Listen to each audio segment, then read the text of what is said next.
Hello, everybody. Happy Monday. I hope your Monday's not like a Monday. I just hope you're off to a good start. I'm Jenny and Chondo. This is Morning After, and it's not just any Monday. It is No Meltdown Monday, where we try to really, we talk about our mental health. We try to lift you up, try to get some answers, and we're bringing in Leigh Richardson, who is the clinical director and founder of the Brain Performance Center. Good morning, Leigh. Good morning. Okay, so we've all been talking about just sort of this losing of the mojo. And when we read about this term languishing, so many people across our team were like, you know what? I feel that. So can you explain from your perspective what languishing actually is? Well, languishing is just really not being here. You know, are you here? Yeah, I'm here. But you're not present. You're not staying in the moment. You're not engaging. You're not observing what's going on around you. You're just here.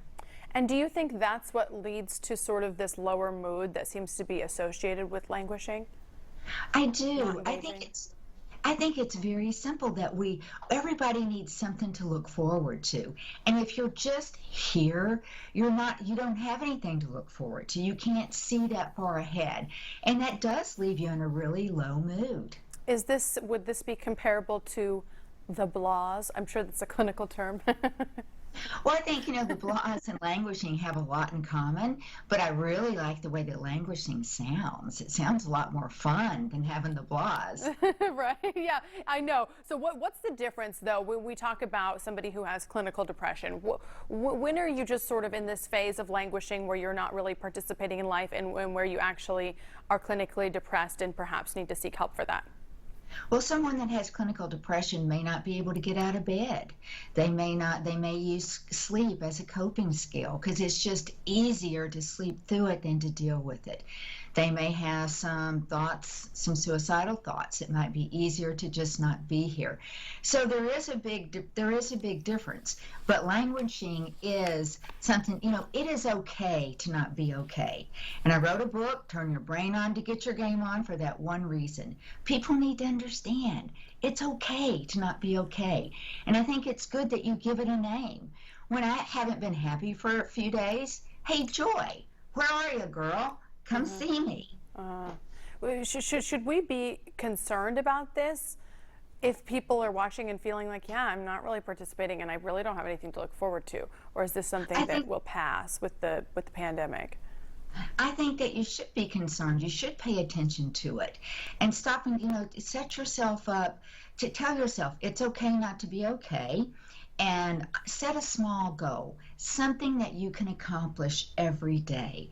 Because when you accomplish something, it helps you stay present. It makes you feel better about yourself. You have to be your own mental health advocate.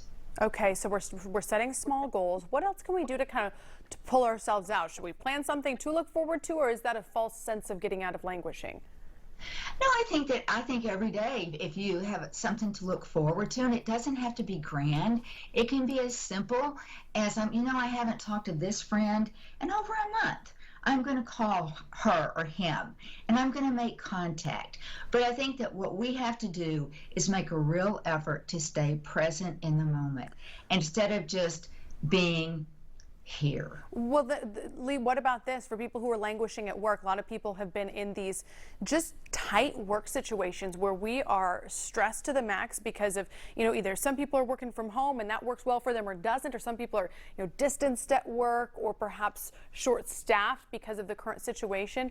And I think that can lead to a little bit of languishing, like not really feeling as vital as before. How do you sort of course correct? I think you make an excellent point. Our environment has a huge influence on us.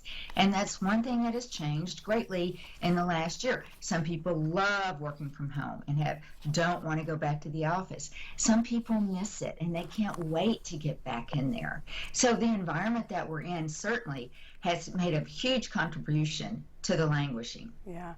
Okay. Well, thank you so much, Leigh. I appreciate your time. It was fun to chat with you. Thank you. I feel like I just said that okay in a languishing way. I should have done like a, Leigh, you rock. Okay, here is her book, thebrainperformancecenter.com. Again, her book is Turn Your Brain On to Get Your Game On, the how, what, why to peak performance. Okay, Ron, did that help? Did that Did that get us out of the language? I'm getting there because, you know, I read that article a week ago in the New York Times and sent it to you, and I've sent it to friends, and I'm like, this describes the feeling. And friends have said, I've started to take the point of make a small list and just, you know, try to do one thing a day.